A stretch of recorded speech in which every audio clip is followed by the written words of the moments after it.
সবই তোমার ভাগ্য। আর এই ভাগ্য শুধু তোমার জন্য ভগবান আমাকে লিখে দিয়েছে আমার কপালে। ভাইপো কি হয়েছে? গান মারাইতে ঘরের ভিতরে ঢুকতে বললো? তোকে তো 3 দিন থেকে খুঁজে পেছি না রে আমি। গেজাগোনা যে তোর ভাগ্নির হাত দিয়ে এলি ইন্টার খেছিস, পয়সাটা তোর কোন বাপ দিয়ে আসবি রে? 1680 টাকা বিল হয়ে গেছে তোর। তোমার বড় কোনো হুঁশ বুদ্ধি নাই তো? কোথা কি কথা বলতে শিখোনি নাকি? অত আমার শিকার দরকার নাই। এই মাগি ফাগিলি ফুর্তি ফাতা যা করছিস কর, পয়সাটা যেন দিয়ে আসবি।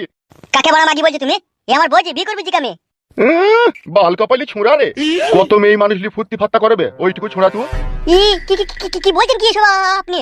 যা বললাম তোকে ঠিকই বললাম, গেজার পয়সাটা দিয়ে আসবি, ঠিক আছে? নাহলে এরপর গেজা আনতে গেলে তোকে বারণ করে মারবো আমি। গাড় ভেঙে দেবো মারাই কোনি আপনার আমি, জানেন তো আমাকে? হে বড়া, গাড়ি কি ভাঙবি রে? পয়সা পাবো, পয়সা দিবি তা। ক টাকা পাও তুমি? বড় বড় মোটামি মারাইছো, কথা মারাইছো। এ বাপ, যা পাই তাই দিয়ে আসবি রে। তোকে আমার কাছে আর গেজা কিনে খেতে হবে না, আর আমি তোর মতো ছেলেকে আর গেজা বেচবো না। ওই 1680 টাকা যেটা তোর কাছে পাবো, এটার জন্য সব জায়গায় সন্ধ্যেবেলায় দিয়ে আসবি। লিলে বাবা, যাও এখান থেকে। ভালো মেয়ে তোদের কপালে একটাও জুটলো না। যাদের ব্লাডের ঠিক নাই তারাই তোর কপালে জুটছে। কি গুদমারানির ভাই গো তুমি আবার? আচ্ছা সুরের বাচ্চা, গাঁড়ে বেরিয়ে লাল করে দেবো, গ্রাম থেকে খেটাবো। এত মেয়েদের সাথে লিটিল পিটিল করলে পারে? এই বাড়া, যাও এখান থেকে। বাড়া বেশি বকুনা বাড়া, মাথা গরম করো না বাড়া। হ্যাঁ, আর কপালে চুদা তোর মাথা না বাড়ার মাথা ওটা? আজ যদি পয়সা পাতি যদি তোর কাছে না পায় না, তোর অবস্থা খারাপ হয়ে যাবে। প্রদীপ। হ্যাঁ বলো আমার জান। তুমি গাঞ্জা খাও? আমি খাবো গাঞ্জা, তাই কি তো দুনিয়াটা উলট পালট হয়ে যাবে গো আমার জান? আমার একটা বন্ধু খায় দি, তার কাছে পয়সা ছিল না, দিয়ে আমি দিতে বলেছিলাম যে তুমি ওকে দাও গা, আমি তোমাকে পয়সাটা দিয়ে দেবো। দিয়ে আর আমার দেওয়া হয়নি, সেই জন্য ও বাড়িয়েছে। ওলি কোনো ভাবনা চিন্তা করার কোনো দরকার নাই তো। সত্যি তুমি গাঞ্জা খাও না তো? কি জি বলো আমার জান, আমি খাবো গাঁজা? আমি জানি না গাঁজা খেলে কি হয়। গাঁজা খেলে শরীর দুর্বল হয়ে যায়, অল্প দিনেই মানুষ মরে যায়। আমি এত নিজের করতে হবে জেনে আমি কি গাঁজা খাবো? তুমি ভাবলা কি করে? সত্যি করে খাও না তো? না গো আমার জান, আমি খাই না। বেশ ভালো কথা, না খেলেই ভালো। তাহলে বসে অনেকক্ষণ গল্প করা হলো, বাড়ি যাই এবার, ঠিক আছে? আর একটু থাকো না জান। অত অধৈর্য হইও না শোনা, আজ বাদে কাল তোমার সাথে আমার বিয়ে হবে, তখন সারা জীবন তোমার কোলে মাথা রেখে তোমারই ঘরে থাকবো আমি। তাইলে একটা কিস দিয়ে যাও জান। হয়েছে হয়েছে। সুশ্রী লাগছে। আমি আসি, আবার পরে কথা হবে। এসো, ব্যবস্থা করো ভাই। তোর বউকে এখান থেকে নিয়ে যাওয়ার জন্য আমি এক ব্রিটিশ প্ল্যান কাজে লাগাবো। তা লাগাবে, অত দেরি করছিস কেন? বে, তোকে চিন্তা করার লেগে এরু লিয়ে আসা হয়েছে। আমি একটা কথা বলবো? বল, কি বলবি? কিছু মনে করবে না তো বললে? আবার অত লিটির বিটির করছিস কেন? যা বলার পরিষ্কার পরিচ্ছন্ন করে বল কেন। আমার আবার স্পষ্ট কথা। ফুটুর শাশুড়ির কাছে থেকে তার মেয়েকে বাইক করে নিয়ে যাওয়ার জন্য ফুটুর শাশুড়িকে সিআরআই পাম দিতে হবে। কি সিআরআই পাম কি বে? মার খাবে জান আমার হাতে। আমাকে মেরে তো কোনো লাভ হবে না কালু ভাই, নিয়ে যেতে হবে ফুটুর বউকে। তা ফুটুর শাশুড়িটা যেই ধরনের বৈধ হারামি মহিলা, তাকে আমাকে পটাইতে হবে। পটি পাটি নিয়ে আমি যা বলবো তখন সে তাই শুনবে। ইশালা মার খাবে, দেখ এখনই ওর শাশুড়িকে তুই কি করে পাঠাবি বে? আমি একটা অষ্টধাতু তৈরি ছেলে, মানুষকে কিভাবে সুমান তার সু কুকুরের গু দিয়ে বশ করতে হয় সেটা আমার খুব ভালোভাবে জানা আছে। জানা আছে তা হচ্ছে কই গো, বানাতে দেরি হচ্ছে কেন? তাড়াতাড়ি করো। তোরা এখানে বসে থাক, আমি তোর শ্বশুর বাড়ি থেকে তোর শাশুড়ির সাথে একটু আড়ালে কথা বলে আসি, ঠিক আছে? দেখে উল্টো পাল্টা করি না, মেয়েরা বাতালি গান মারাবে, হালুয়া টাইট করে দেবে। অত চাপ লিচু কেন তোমরা? মেয়েটাকে তো এখান থেকে বাইক নিয়ে যাওয়ার দায়িত্ব লিয়েছি তো, না লিনি বলো? লিচিস তো যাবে, তাড়াতাড়ি কর। ঠিক আছে যাচ্ছি, তোমরা একটু বসো। যা তাড়াতাড়ি যা। আমি না আসা পর্যন্ত তোমরা এখানেই থাকবে, কোথাও যাবে না। যাবে, গুদমুকু ছোড়া খুব কথা বলে।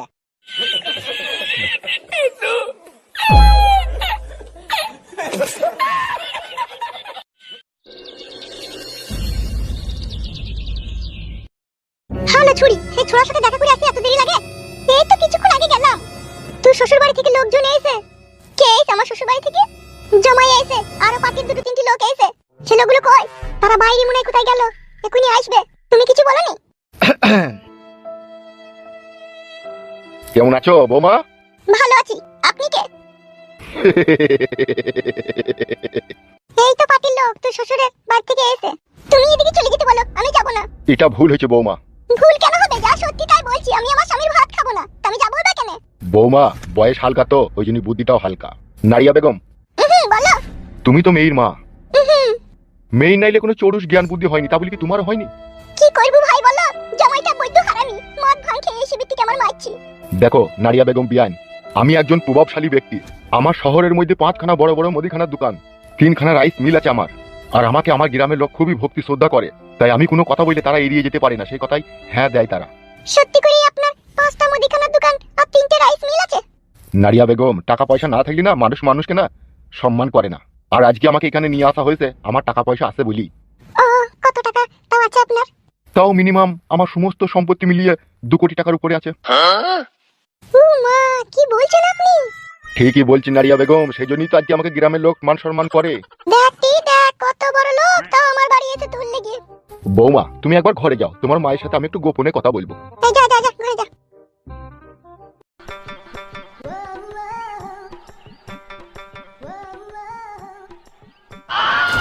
কি দেখছো? বলছি নারিয়া বেগম, একটা মনের কথা বলবো। কি কথা?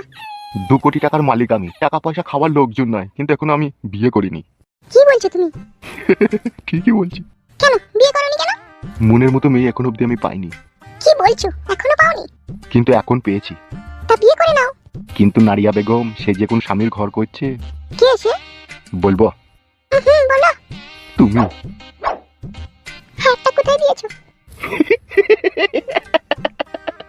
তুমি কি বলতে চাইছো, কি বলো তো? বলবো? প্রথম দেখাতেই না আমি তোমাকে ভালোবেসে ফেলেছি। এই তো পুরুষ মানুষের দোষ, সুন্দরী মেয়ে দেখলেই ভালোবাসতে ইচ্ছে করে। পাগল হয়ে যাবো নারিয়া বেগম তোমার লেগে আমি। I love you Nariya Begum. সত্যি তুমি একটা পাগল। কিন্তু তুমি যে আমাকে ভালোবাসবে, তাহলে তোমার সাথে আমার দেখা হবে না তো? তুমি তো চলে যাবে। আমি তো চলে গেলেও তোমাকে ছাড়া থাকতে পারবো না নারিয়া বেগম। আমারও তোমাকে ভালো লেগেছে।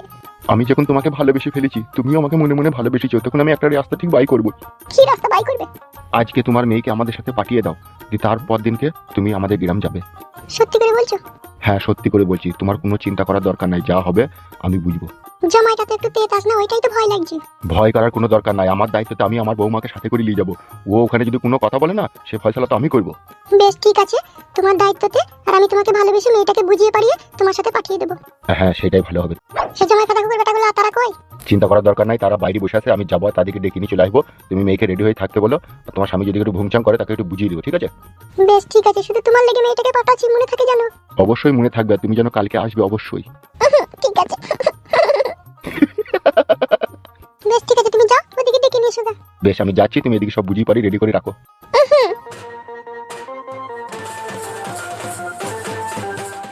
2 কোটি টাকার মালিক আবার আমাকে ভালোবাসে বলছে। এইরকম লোককে হাতে রাখতে হবে, সময় কারণে কিছু পাওয়া যাবে। এ কয়লা, রঙ্গিলা! আজ 2 দিন হয়ে গেল, মামা ভাড়া কোথায় গেল কিছুই বুঝতে পারছি না। বালমুকুচুদা মামা যেখানে যাবে বললি যে আমাকে, তাহলে এত টেনশন হয় না আমার আর। বাড়ার মাথা ভালো লাগছে না। বাড়া মুকুরা যদি চাল ডাল আলু পেঁয়াজটাও যদি রুমে রেখে দিত, তাও চাইছি ভাত রেঞ্জে আমি খেতে পেতাম। ফেদা কপালি ছোড়ারা সেটুকু রেখে যায়নি। কোথায় এখন মাগির ধান্দায় গেছে, এখন ভগবান ছাড়া আর কেউ জানে না। বাবা, 3টি ডাবও তো আছে মনে হচ্ছে। ডাব পেরি খাবো লেগে, ডাব যদি আবার পেরি খায়, সালারে সিজ দেওয়ার আবার চালাই, ভারী চিন্তা। ওগো ছেলে, কিছু বলছো ঠাকুমা? বলছিলাম ক্লাবের যে সর্দার আছে কালু, সে নেই কো? না, সে নাই তো, কি দরকার? তার সাথে একটু আমার কথা ছিল। কি কথা, আমাকেই বলো কেন? কথাটা তাকেই বলতাম গো ছেলে, সে কোথায় আছে বলো কেন? সে কালু আরো 2-3টি লোক মাগিবাজি করতে গেছে। আই আই আই আই, ছি ছি ছি ছি, কি কথা বলছো তুমি? যেটা সত্যি সেটাই বললাম, বারে বারে তুমি জিজ্ঞেস করছো, তা কি বলবো? তাহলে আসবে কবে? মালপুরি গেলেই আসবে। চিলা চুদা নোংরা চুদা ছেলে, মুখে মারবো বারুনে করে বাড়ি। ই তো সত্যি বলতে পাবো না? ঢিবনা চুদা, মুখে লাথি মারবো তোর। লে মারা, বাস্তব বলতে পাবো না? এই কিলা চুদা, তা তুই নারীর সামনে এরকম কথা বলবি? এখন নারী পুরুষ দুজনেই সমান। মেয়েগুলো এখন জিন্সে প্যান্ট পরিয়ে চেন খুলিয়ে ওখানে ক্লিপ লাগিয়ে ছেলেদের মতো মুছছে, আর ছেলেরা নুনু বাই করে ডাইরেক্ট মুছছে। তাহলে দুজনেই সমান হলো না? তাহলে তোমার সামনে এরকম কথা বলতে পার আমার লজ্জা কিসের? মরবি, পোড়া মুখো মরবি, ভাগাড়াড়ি থেকে পড়বি। ভাগাড়াড়ি থেকে উঠি তো রাজপ্রাসাদে এলাম গো। বেরো উঠুন কপালে ঝাঁটা খেকো চোদা বারো চোদা। মহিলা মানুষের সাথে কথা বলতে শিখলো না। তোমরা খুব ভালো শিখো যে। বেরো উঠুন কপালে ঝাঁটা খেকো চোদা মিনসে বারো চোদা। শুধু বয়স্ক মেয়ে বলে তুমি রেহাই পেয়ে গেলে, নাহলে দেখা তোমাকে করতাম আমি।